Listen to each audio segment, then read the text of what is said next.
Le monde n'a eu qu'une demi-douzaine de révolutions réussies. Et même parmi celles-là, la plupart ressemblaient surtout à des échecs.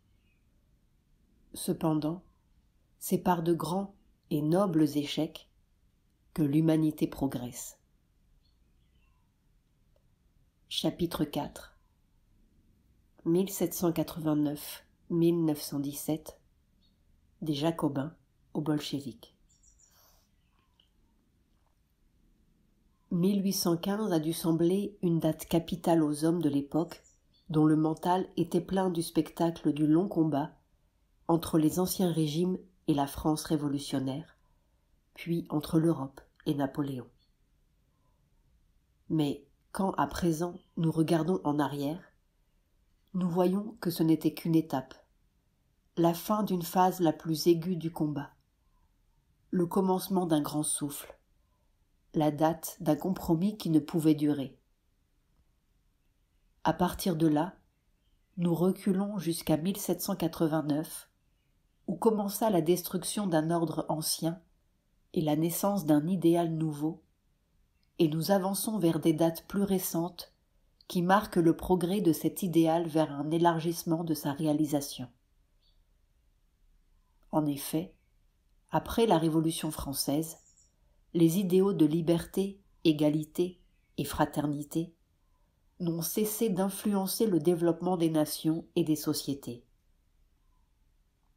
Ceci, nous explique Sri-Aurobindo, parce que les idéaux révolutionnaires indiquent le but ultime de toute l'évolution humaine. Quelles que soient les modifications qui puissent survenir par la suite, ou les tendances nouvelles qui puissent surgir et les réactions contraires qui puissent faire obstacle, il n'est guère douteux que les principaux dons de la Révolution française persisteront et s'universaliseront comme des acquisitions permanentes et des éléments indispensables de l'ordre futur du monde, c'est-à-dire une conscience nationale et un gouvernement national autonome, la liberté et la lumière pour le peuple, autant d'égalité et de justice sociale qu'il est indispensable à la liberté politique, car un gouvernement démocratique du peuple par le peuple est incompatible avec toute forme d'inégalité rigide et établie. L'idée dominante de la Révolution française était la formule du peuple libre et souverain, et, en dépit de l'élément de cosmopolitisme introduit dans la formule révolutionnaire par l'idéal de fraternité, l'idée française est en fait devenue l'affirmation de la nation libre et indépendante, se gouvernant démocratiquement elle-même. Déjà, nous avons vu la justification profonde du grand mouvement révolutionnaire. L'entité nationale ne se forme pas et n'existe pas pour elle-même.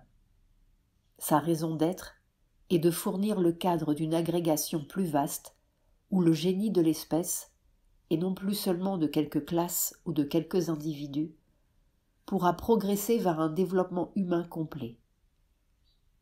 Tant que le travail de formation est en cours, ce développement plus large peut être retardé, et la considération primordiale doit être l'ordre ou l'autorité. Mais dès que l'existence de l'agrégat est assurée, et que celui-ci ressent le besoin d'une expansion intérieure, il n'en va plus de même. Alors, les vieux liens doivent éclater, et les moyens qui avaient servi à la formation doivent être maintenant rejetés comme des obstacles à la croissance. La liberté devient le mot d'ordre du genre humain. L'ordre ecclésiastique, qui supprimait la liberté de penser et le progrès éthique et social nouveau, doit être dépossédé de son autorité despotique afin que l'homme devienne mentalement et spirituellement libre. Les monopoles et les privilèges du roi et de l'aristocratie doivent être détruits afin que tous puissent avoir leur part de la puissance, de la prospérité et de l'activité nationale. Dans tous les domaines, les hommes doivent entrer en possession de leurs dûs, réaliser la dignité et la liberté humaine qui sont en eux, et donner libre essor à leurs capacités les plus hautes. Mais la liberté est insuffisante. La justice aussi est nécessaire et devient une revendication pressante. Le cri de l'égalité s'élève. Certes, l'égalité absolue n'existe pas en ce monde, mais ce mot d'ordre visait les inégalités injustes et inutiles du vieil ordre social. Dans un ordre social équitable, les chances doivent être égales pour tous. Une égale éducation doit permettre à chacun de développer et d'utiliser ses facultés. Une part égale aux avantages de la vie de l'agrégat doit autant que possible être réservée à ceux qui contribuent à son existence, à sa vigueur et son développement par leurs capacités. Ce besoin d'expansion interne aurait pu prendre la forme idéale d'une libre coopération guidée et protégée par une autorité centrale, sage et libérale qui aurait représenté la volonté commune.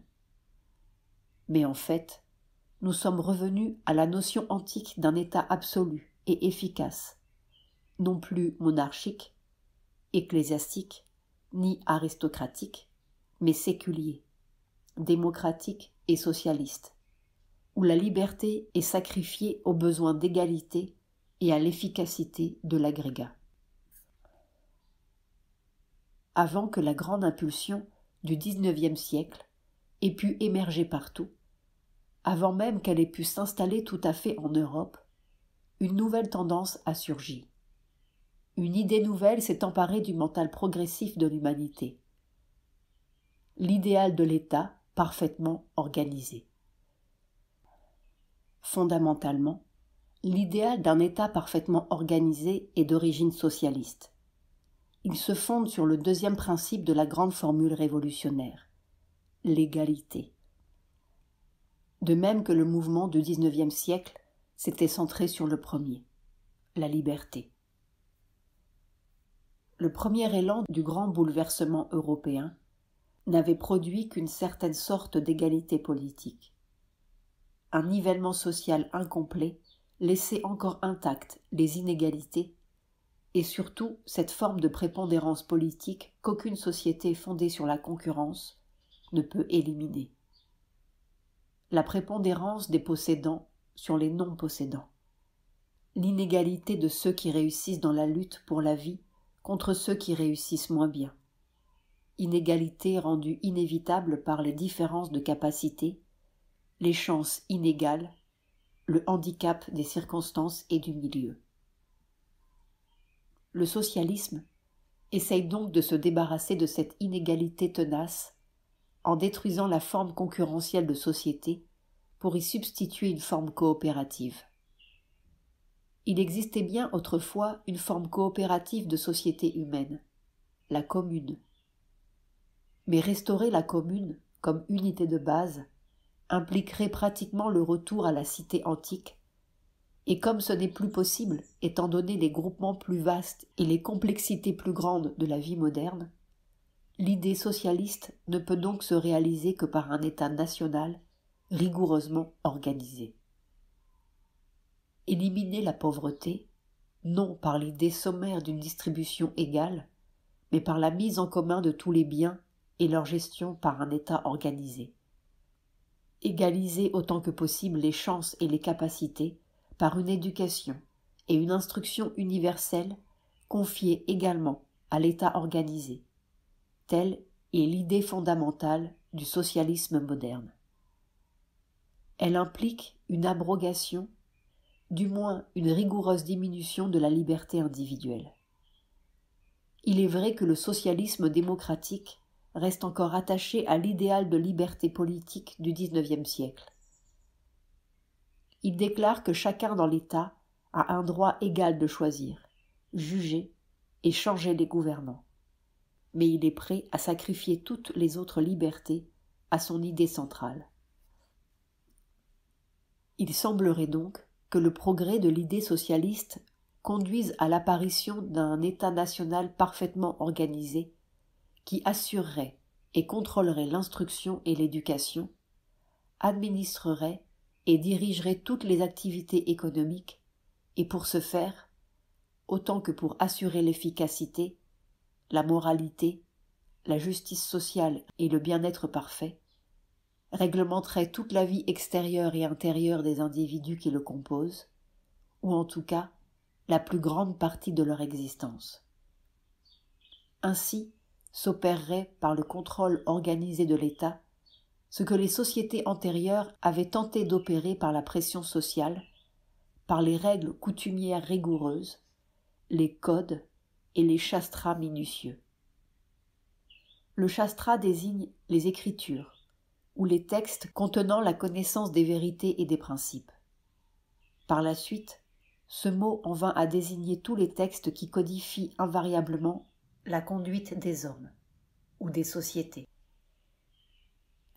Tel est l'aboutissement inévitable inhérent à l'idéal révolutionnaire. Le phénomène s'est manifesté tout d'abord sous la pression du danger extérieur pendant le gouvernement jacobin en France et le règne de la terreur. Puis, il a émergé et tendu à se réaliser sous la pression des nécessités intérieures au cours de la dernière partie du XIXe siècle. Pendant la guerre actuelle, de 1914-1918, la combinaison des nécessités intérieures et extérieures l'a fait surgir, non pas dans toute sa pureté, mais avec un premier semblant rudimentaire de totalité. Ce qui n'était tout d'abord qu'un idéal lointain dont on s'approchait à petites étapes imparfaites est devenu maintenant un programme tout à fait réalisable.